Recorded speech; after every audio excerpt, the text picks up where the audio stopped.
When the sun rose over the quiet suburban street, no one imagined that by noon, a simple argument over a parked car would turn into a story that would teach everyone what respect, patience, and understanding truly mean. What began with harsh words ended with tears, apologies, and a realization that sometimes appearances can be deeply deceiving. It was a peaceful Friday morning in the small town of Silver Valley, a community known for its tidy lawns, neatly painted fences, and a homeowners association that liked to keep everything perfect. At house number 24, Michael Carter, a calm and disciplined man in his early 30s, stood beside his green Jeep marked Federal National Police Task Force. He was on leave for a few days after months of undercover work, hoping to rest and enjoy some quiet time at his home. Michael had rented this house recently, a decision made quickly, just to get away from the chaos of his demanding job. The neighborhood seemed calm, filled with retired couples, morning joggers, and the smell of freshly cut grass.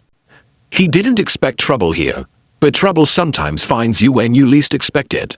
Across the street lived Karen Miller, the self-appointed guardian of the HOA rules. Dressed always in white suits, clipboard in hand, she made sure every bush was trimmed, every trash bin was hidden, and every car was parked exactly where it should be.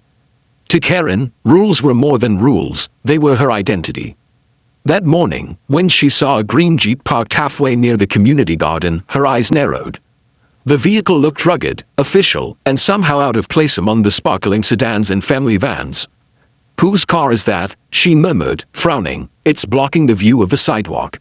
That's against HOA regulations." Without checking, without asking, she marched back into her home, dialed her friend Linda, another HOA member, and declared, "Greater than, there's a strange car here again, military looking, no proper sticker. I'll handle it myself if no one does." By mid-morning, Michael was inside his home, making coffee and reading reports. He had parked his Jeep intentionally close to his driveway so he could load equipment later. Then, clink, clink, he heard metal scraping outside. Michael walked out and froze. There was Karen, standing beside his Jeep, a pair of bolt cutters in hand, trying to remove the small lock he used on the rear gate of his vehicle. "Excuse me, ma'am, what are you doing?" Michael asked calmly, though his voice carried authority. Karen jumped slightly but quickly straightened up. "Greater than, this vehicle is violating HOA parking regulations. It doesn't belong here. I'm cutting this lock so we can have it towed." Michael raised an eyebrow. "Greater than, that lock belongs to me. And this vehicle is federal property. You have no right to touch it." Karen crossed her arms. "Greater than, federal property. That's a funny way to describe a Jeep. You can't just slap stickers on your car and call it official. I've been in this neighborhood 10 years, I know what belongs and what doesn't." Her tone grew sharper, echoing through the quiet street. Neighbors peeked from windows. A dog barked in the distance. Michael sighed and took a step closer, still calm. "Greater than, ma'am, I'm asking you politely, please step away from the vehicle." But Karen's pride had taken over. She snatched the lock, tossed it aside, and said, "Greater than, then move this car now, or I'll report you to the HOA and have it removed within the hour." Michael folded his arms. His eyes were steady, his voice firm but controlled. "Greater than, you can report all you want, but I suggest you check who you're talking to before you make another mistake." At that moment, two uniformed officers from the local unit, Michael's colleagues, arrived in another SUV. They had come by to discuss a security assignment related to a nearby federal investigation. Karen's expression shifted as the two officers stepped out, nodding respectfully to Michael. "Greater than, morning, Agent Carter," one of them said. Karen froze. "Greater than, Agent," she repeated softly, the color draining from her face. The officers noticed the broken lock on the ground. "Greater than, sir, is there a problem here?" Michael gave a slow breath. "Greater than, just a misunderstanding, gentlemen. This lady believes she had the right to tamper with federal property." Karen stammered. "Greater than, I didn't know. I thought it was against the HOA rulebook." One officer stepped forward gently. "Greater than, ma'am, you just damaged a secured government vehicle. That's not an HOA issue. That's a federal one." The silence that followed was heavy. Karen's confidence melted into visible worry. She looked at the officers, then at Michael, and finally at the neighbors who had gathered quietly across the street. Michael didn't shout, he didn't threaten. Instead, he did something unexpected. He smiled softly. "Greater than, ma'am, I understand you care about your community. But sometimes caring too much can blind us to respect and boundaries. You didn't know, and I won't press charges. But I hope this teaches something important. Karen blinked, surprised. Greater than, you're not, angry. Greater than, anger doesn't fix what pride breaks, Michael replied. Those words hung in the air. Even the officer stayed silent, moved by the calm strength in his tone. Karen's eyes softened, tears beginning to form. Greater than, I just wanted everything to look perfect. This neighborhood, it's all I have left after my husband passed. The HOA gives me purpose.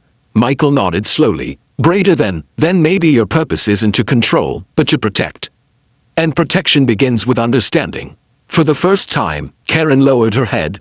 Greater than, I'm sorry, she whispered. Michael bent slightly, picked up the broken lock, and placed it on the Jeep's hood. Greater than, apology accepted. Just remember next time, always ask before you act. Word of the incident spread quietly through Silver Valley. But what surprised everyone wasn't the confrontation, it was what came after. Karen showed up at Michael's door later that evening with a small box in her hands. Inside was a brand new lock and a handwritten note. Greater than, for your Jeep, and for the peace I disturbed. Thank you for your patience.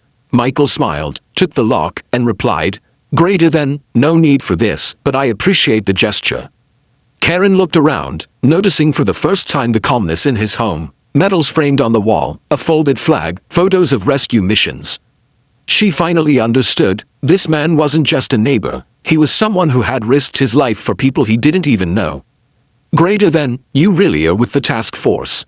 She asked softly. Michael nodded. Greater than, I am. And trust me, ma'am, I've seen real danger. HOA violations aren't one of them. Karen laughed gently, tears still in her eyes. Greater than, you're right. Maybe I needed this reminder. Over the next few weeks, something beautiful began to happen. Karen, once feared for her strictness, started changing. She began greeting people instead of inspecting them. When new families moved in, she offered cookies instead of rulebooks. And every time someone parked slightly off the curb, she smiled and said, Greater than, let's give them a little grace. We never know their story. Michael, on the other hand, became quietly admired in the neighborhood. Not because he was an officer, but because he had shown calm where others might have shown anger. The HOA held its annual meeting in the community park. Karen stood before the microphone, wearing a soft pastel suit instead of her usual sharp white. Greater than, before we begin, she said to the gathered crowd, I'd like to apologize to our community, and especially to Officer Carter, for an incident last month. It reminded me that rules are meant to guide us, not divide us. Michael sat in the back, smiling. Karen continued, Greater than, from now on, our HOA will focus not only on maintenance but on kindness. Because this community isn't just about lawns and fences, it's about people, and sometimes, those people are heroes we don't even recognize. Applause filled the park. Even Michael felt his eyes sting slightly, not from pride, but from the beauty of forgiveness. Weeks later, as the sun dipped low over Silver Valley, Michael parked his green Jeep once again in the same spot. From across the street, Karen waved and said, Greater than, nice parking job, Officer Carter. He chuckled. Greater than, thank you, ma'am. Glad I passed inspection this time. They both laughed, and for the first time, the sound wasn't strained. It was warm, genuine, human. In life, we often act out of habit, to control, to correct, to prove we're right. But true strength lies not in being perfect, but in being patient. Michael's calm that day turned anger into understanding, pride into humility, and conflict into friendship. Every neighborhood, every street, has its Karens and its Michaels, and sometimes all it takes is one act of grace to turn confrontation into connection. So before judging someone, take a breath. You might not know their story, or the battles they've already fought quietly behind the scenes. If this story touched your heart, stay connected for more real-life emotional stories like this, where kindness always finds a way to win.